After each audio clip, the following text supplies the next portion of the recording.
Welcome to the Wisdom from Within podcast, where human stories inspire authentic connection and impactful leadership. My name is Jen Axe, and I am so psyched you're here. Let's get started. Okay, this conversation is so good. I can't wait for you to hear it. This is a conversation for the mamas out there. All of the mamas that are juggling children and life and expectations and trying to keep up. She's all about nourishing you from the inside out. And she speaks about her life story. And wow, when I tell you, it is filled with twists and turns and not so good moments to empowering moments and everything in between. She is vulnerable. She is courageous. And I am honored that she was a guest on this podcast. I'm really excited for you to hear her story and her wisdom. And please stay until the end and leave a comment. I want to know how this landed for you. I want to know what this awoke for you. I want to know if this connected you to that wisdom within you to help you lead your children and lead your life from an inspired, empowered, authentic, confident place. Okay, let's get started. I'm so grateful to have you here. It was so fun to be on your podcast. So welcome, Brooke. I'm so glad you're here. Thank you for having me. Absolutely. I'm really excited for this conversation because being on your podcast was such an inspiration and truly connects so deeply to the awakening that I want people to have so deeply and so desperately. And you are so beautifully guiding women in your work. And so I would love to talk about that.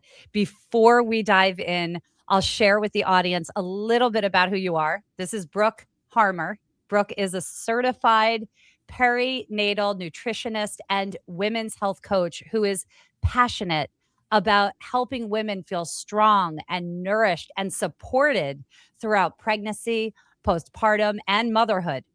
As an Army wife and mom of two, she understands firsthand the challenges and beauty that come with this season of life. Through holistic nutrition, lifestyle guidance, and education, Brooke helps moms build sustainable habits that support their health and their families. She is also the host of a top 20 wellness podcast for moms where she shares practical tips, conversations, and encouragement for navigating motherhood with confidence. Her mission is simple: help women not just survive motherhood, but truly thrive in it. Yes. All the things. I am a woman. I am a mother. I am all of that. And I adore and love and appreciate the work that you're doing. And I would love for you to share, how do you do all that? I mean, how do you help women thrive in the season of motherhood? Because that is a challenging one for sure. It is challenging. It's definitely been something that I have had to work through on my own.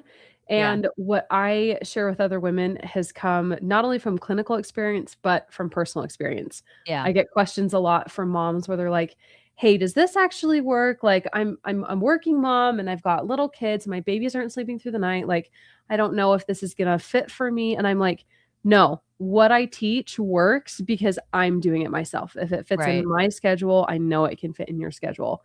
Yeah. So it's been a journey getting here, but the reason I feel so passionate about what I do is because when I learned to not only listen to my body, but to understand what actually is good for my body, it changed how I experienced motherhood.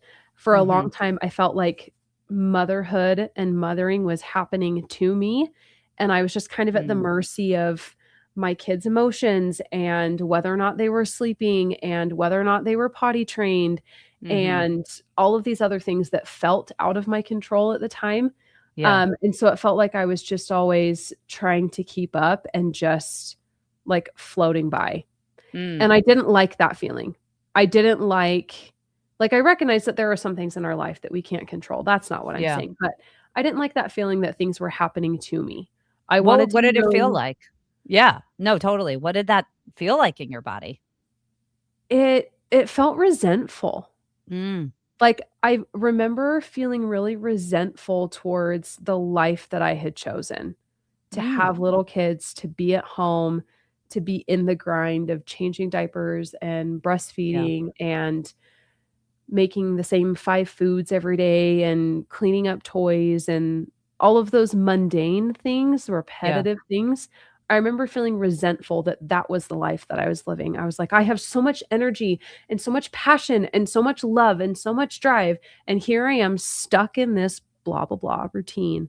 And Yeah. I didn't like feeling resentful because in Yeah. turn, I started pointing the finger at my kids and being like, "It's your fault that I feel the way that I do. It's your fault that I don't like how I feel." And Mhm. that didn't sit well with me. Wow. Okay, first of all, how courageous for you to just say that, because I think a lot of women feel that way and would not say it because it's the wrong thing to say, because the parents or the society, whatever, people are going to judge me. So kudos to you for like just stepping into that. I'm just quickly thinking about when I had my son.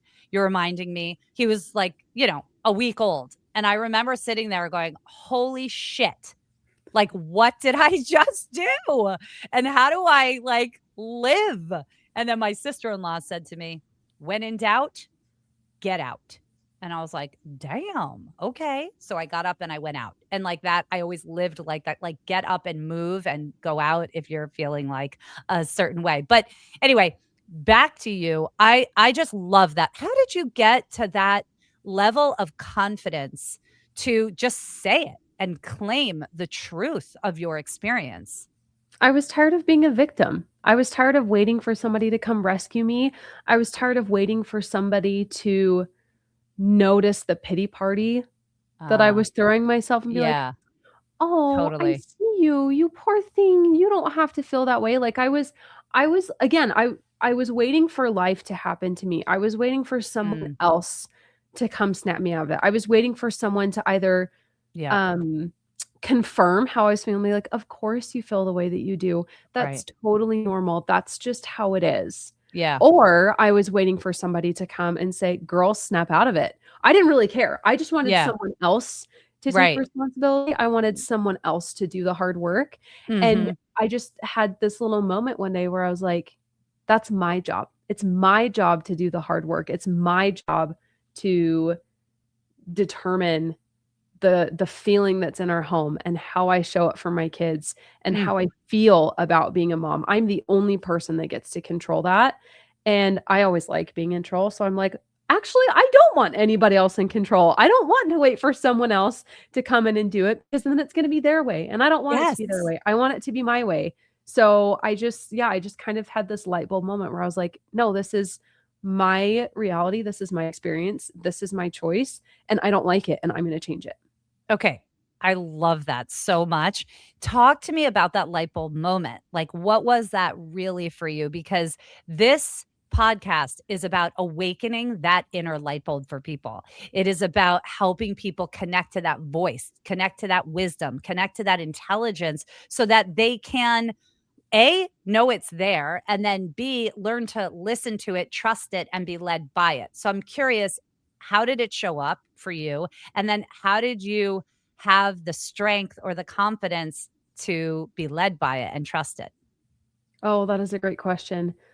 Um, I feel like it wasn't just one light bulb moment. I will say that. I've gone through Mhm. these phases where, I kind of slip back into being resentful and I'm just kind of going through the motions of life. So Mhm. I don't want to frame this as, oh, like I had my moment and now I'm fixed permanently. Like this Right. is I Right. continue to have these moments, but in those times when I do have these light bulb moments where I'm like, "Oh, that's right. This is how I want it to be. This is what I need it to do." Right. For me, a lot of that is very, very spiritual. I am Mm. always asking God to be a part of my life, to speak to me, to speak life over my family, Mm. to help me hear his wisdom and see, not necessarily see what he sees because he knows so much more than we do, but find his Mhm. perspective and then align with that and, like, Mm. realign myself to the kind of woman, the kind of wife, the kind of mom that God wants me to be, and really tap into that. So a lot of it is spiritual and really asking God to be a part of my life and talk to me and give me that harsh talking to that I need, but also in a very loving way so that I actually want to change. And then I do think part of it was also just almost like a desperate reach for something where I was like, Mm. okay, I feel very out of control right now. I'm going to reach for anything that I can control. What can I control? I can control what time I wake up in the morning. I can Mhm. control what I put in my body.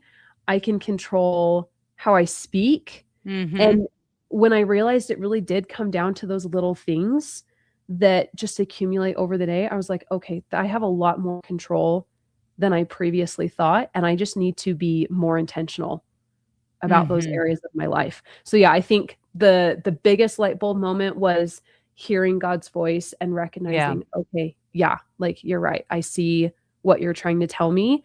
And then being an agent unto myself and saying, okay, Yeah. so what am I going to do now that I have Right. this enlightenment? And how am I going to show up with this new knowledge Right. and Yeah. presence? Yes, I love that. Can you talk to us a little bit about the relationship to God?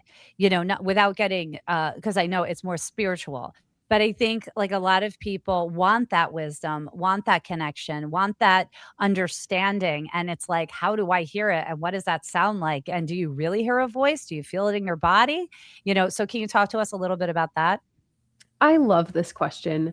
And I'm sure for the listeners, no matter what religion you identify with or what greater power you're connecting to, I feel like it could be a little bit different for everyone. For me, I'm a member of the Church of Jesus Christ of Latter-day Saints, and I have grown up learning that anything good comes from God. And Mhm. so if the feelings or the thoughts that I'm having are encouraging me to be better, encouraging me to serve, encouraging me to love, to be Mm. humble, to be faithful, anything like that, that comes from God. And so instead of playing this game of, is this from God? Is this my own thought? I ask myself, Mhm. is this good? And if it's Mm. good, it comes from God, and I'm gonna move in that Mm. direction, and Mhm. eventually, I will have more clarity. But for right Mhm. now, I just need to distinguish what's good, what doesn't align with Mm. my values, and move in the direction that I wanna go. And Mm. then as we start to get more specific, it's like, "Okay, how is God speaking to me?"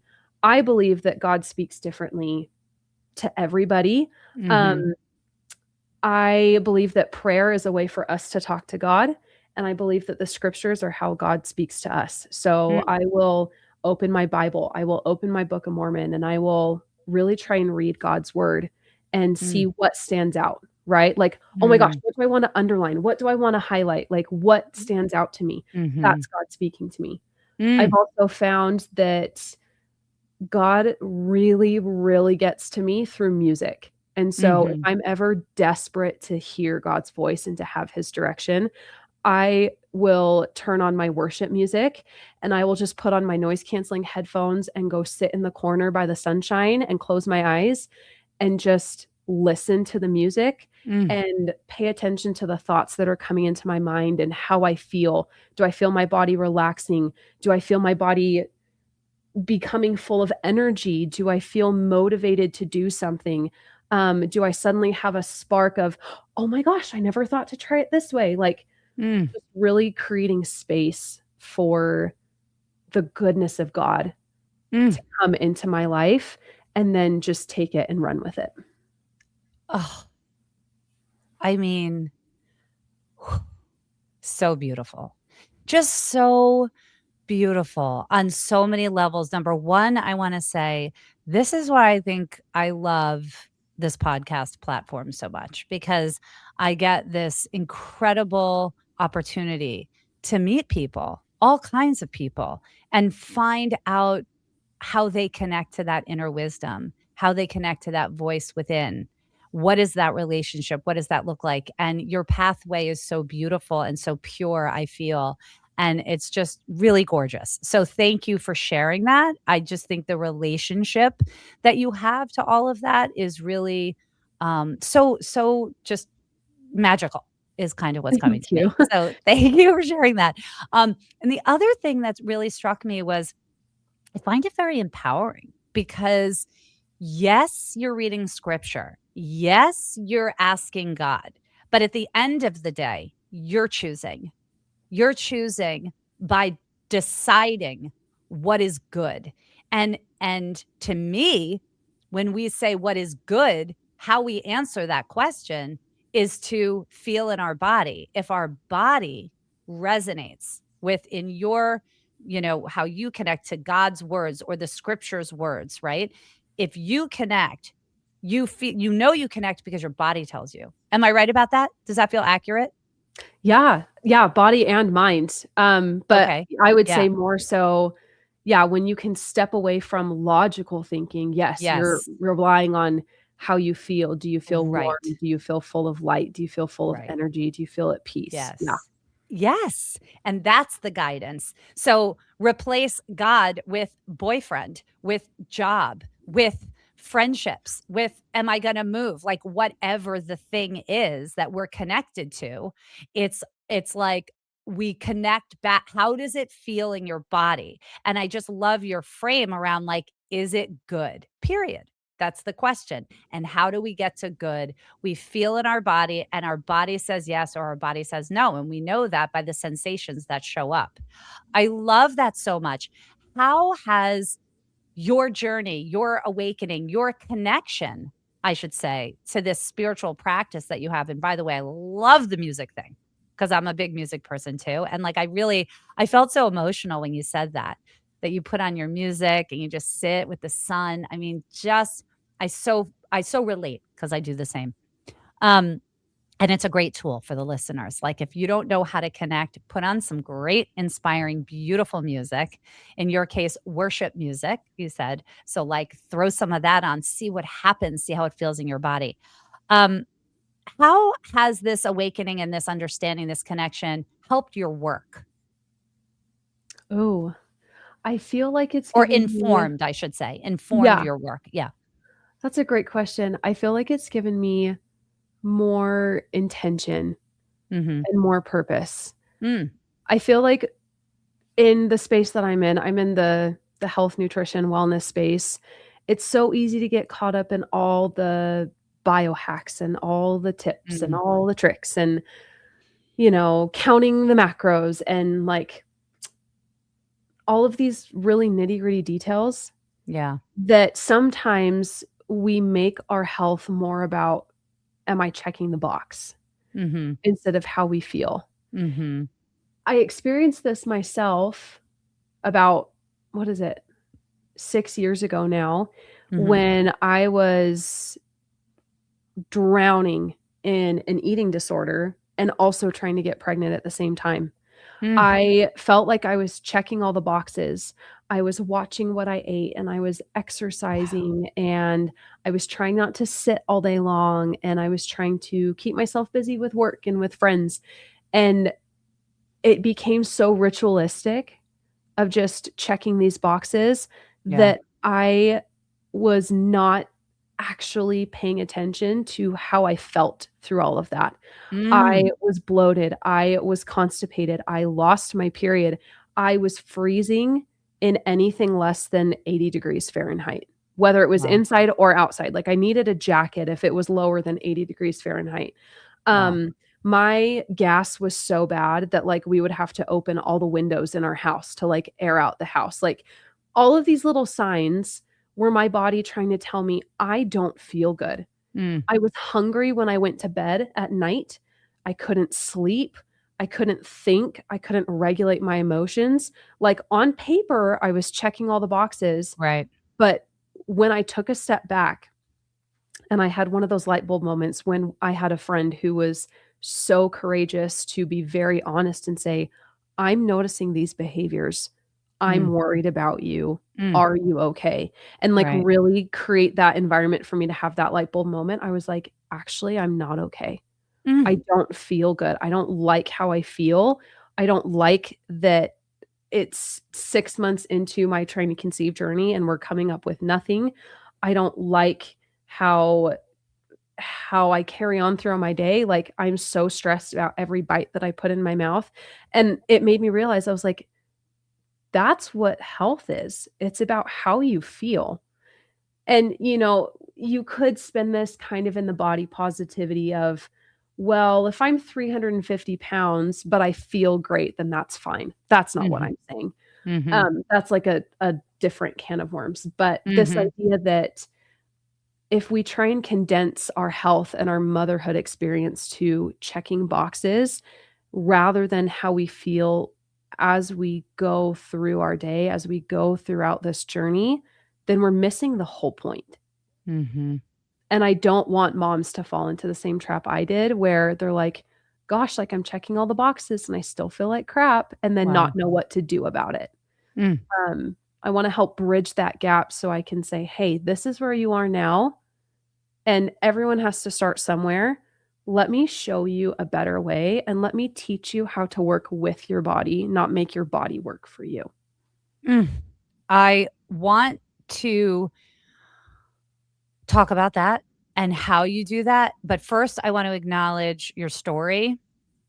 And again, your level of vulnerability is such an example. And I know you talk about this on your platform, on your podcasts, and your socials and everything, but I am deeply grateful for you to share that here because someone is going to listen and say, "Oh my God, me too. I'm there or I was there," and then follow your example. So, what an incredible journey you have had. And I'm curious about the moment with your friend when she was courageous enough to ask you or to say, I'm seeing some things here that isn't great. And so, and I know that that all came from love. And I'm curious, how did that feel? A, and B, was there any hesitation where you were like, I am not revealing this? Or was it like an all in because you needed help? That's a really great question. I I am so grateful that my friend was A, courageous enough to say something, and B, waited for, I don't wanna say the right time, but a good time. Mm, Being able to kind of read the room and understand what mm, was going on. Funny enough, mm-hmm, this friend was actually a guy. Um, mm-hmm, my husband and I are best friends when we lived in Utah. We did everything together, and, um, my best friend and her husband and I were all training for a half marathon, and we had already reached the halfway point, and, uh, my friend Lindsay decided that she was done, she was in too much pain, so it was just her husband and I that were finishing our own little race together, and mm-hmm, as we were running back, that's just when he very casually started asking questions. mm, Um, he was telling a story. He goes, "Did I ever tell you about my ex-wife?" And I said, "No. I knew that you were married before, but I haven't heard anything about your ex-wife." And he goes on to tell me how she had also struggled with anorexia, but she decided that she would rather stay in that life mm, and ruin everything else mm-hmm, than heal and recover and get out of it, and that's one of the right. reasons that they ended up getting a divorce. And I was like, "Wow, oh my goodness, thank you so much for being willing to share that with me. That's an incredible story, and I'm sure that that's been really, really hard for you," and, like, all those things. And Yeah. then he very softly turned to me and he's like, "I'm starting to see the same things in you." Oh my God, I have chills.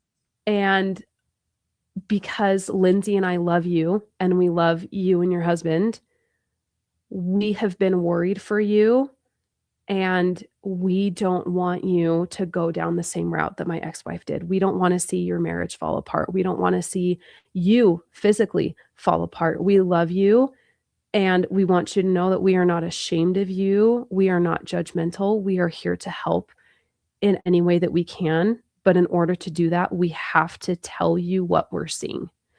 And Mm, in that moment, mind you, I'm running a half marathon, so, like, yeah. this is, like, trying to process while you're huffing and puffing Yeah. and, like, dying. Right. Yeah. Um, I remember just, like I remember feeling so seen and feeling so relieved that someone finally said what I was too afraid to say. I feel like Mm, deep down inside, I knew that I was sick physically and mentally. I believe that anorexia is also very much a mental disorder. I mhm, don't think it's just mhm, physical. mhm, mhm, And I remember, like, kind of thinking that I was sick, but I was too scared to admit it. I was mm, too scared to say something. I was too scared to ask for help. And mm. so when my friends said something to me, I was like, "Oh my gosh, someone someone sees me. Someone sees past this facade that I'm trying to put up, and I don't have to be afraid anymore. I don't have to be alone anymore. Like, I feel like I can actually breathe now." And Mm. bonus, they know what it's like to struggle Yeah, with an eating disorder, so it's not just someone seeing me, it's exactly. someone seeing me and knowing me. So, I Oh, was just so grateful, and that day was the day that I actually truly began my road to recovery, and that's really when the rest of my life pivoted, and I am where I am now. 3 kids later, I forgot to update my bio, by the way, I'm a mom of 3, oh, um, right. but 3 kids later, 7 years of marriage, happier than I've ever been, Wait, and does this friend know how pivotal they were in your life? yeah. Okay, good. Um, a and, like, what a beautiful there's so many layers to that story. A, what can happen when one feels seen and heard and validated? It's not hard to do for someone. And look at what happened. Your whole life changed. You Mhm, pivoted and you're happy and you have 3 children and you're married 7 years and you're thriving. And wow. So for the listeners, really, it's like if you are someone that sees a friend in need like this, but to be creative the way your friend was, so beautifully sensitive and compassionate and thoughtful to present it in the way that he did.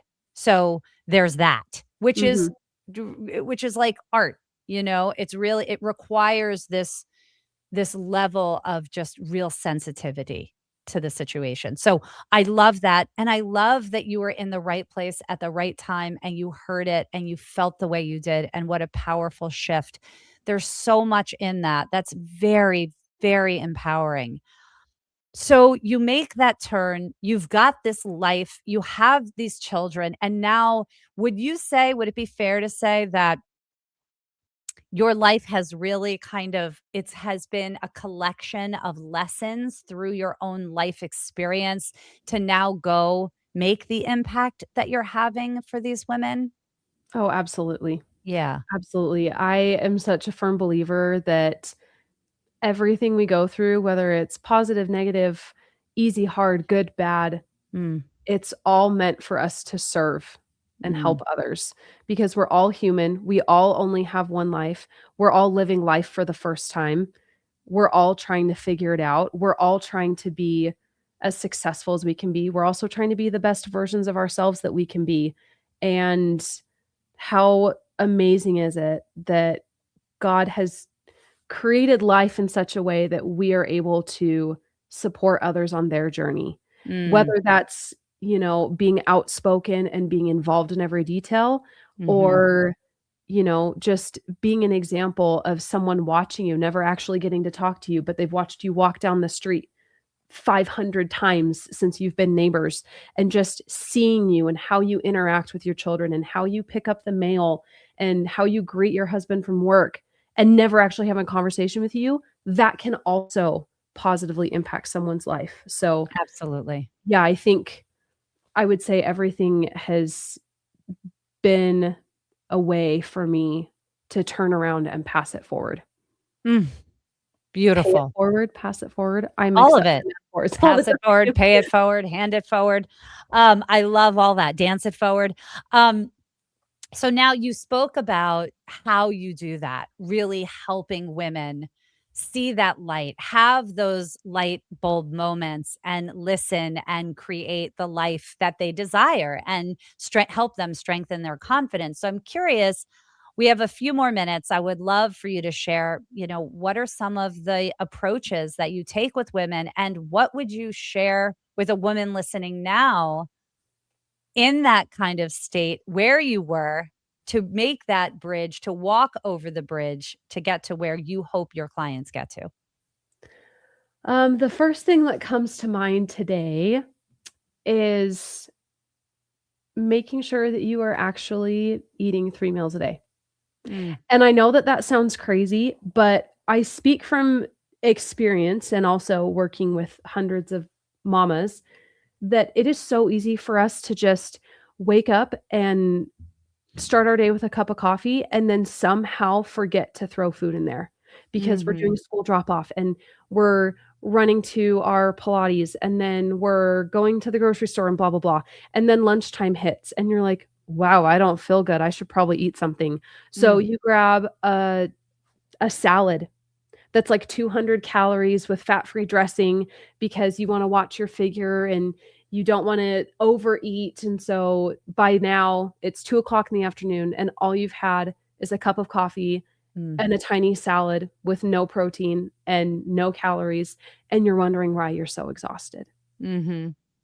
And then you're like, "Oh, yeah, my kids have, like, 1.5 chicken nuggets on their plate from lunch, and then this one only ate half their Right. sandwich, so I'll just grab whatever's on their plate, and we'll just roll with it, and Mhm. I'll eat a really good dinner." Mhm. I Mhm. see Mhm. so many moms falling into this trap Yeah. where they wonder why they're exhausted and emotionally dysregulated and why their mood can change on a dime, and they don't wanna have sex with their partner, Right. and they can't go outside without sunglasses on, and Mm. they aren't seeing their weight budge no matter how much they try, and then I take a look and I'm like, "Honey, we gotta eat 3 meals a day, and they have to have protein, and they Right. have to have calories." Right.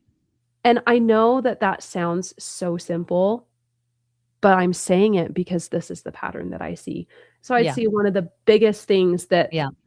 can really help you walk over that bridge and Yeah. step into a place where you actually feel in control Yeah. of your motherhood experience Yeah. is just eating enough food. You'd be Yeah. so surprised at how easy it is to actually enjoy being a mom when you've got a full belly. Yeah. Yeah. Not an overstuffed, I ate my weight in french fries kind of a thing, not that. Yeah.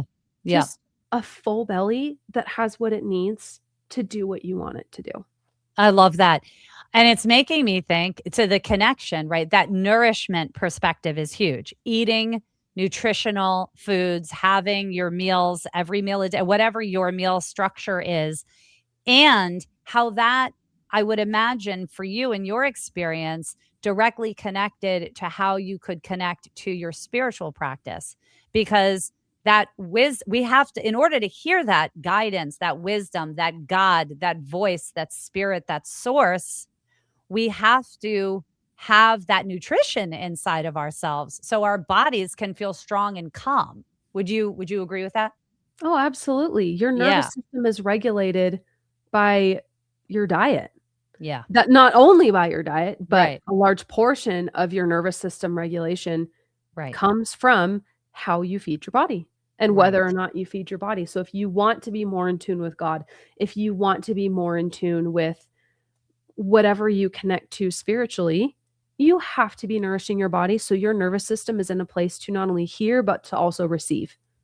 Exactly. And then from there, right, when we are balanced in that way, we can guide our children from a much stronger, more confident place.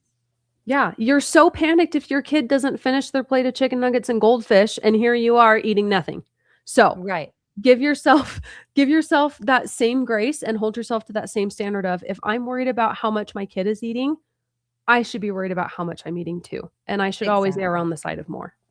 Absolutely. And again, connecting that to a larger picture. Yes, your health, right? So your example is just unbelievable. Like what happens when we don't take care of our bodies from a nutritional standpoint, and what takes place in our body from a spiritual perspective or a guidance perspective, which directly impacts how we parent our children and the guidance that we give them. So it sounds like what you're saying, right? We have to be the example for them. We need to be eating well if they're going to eat well.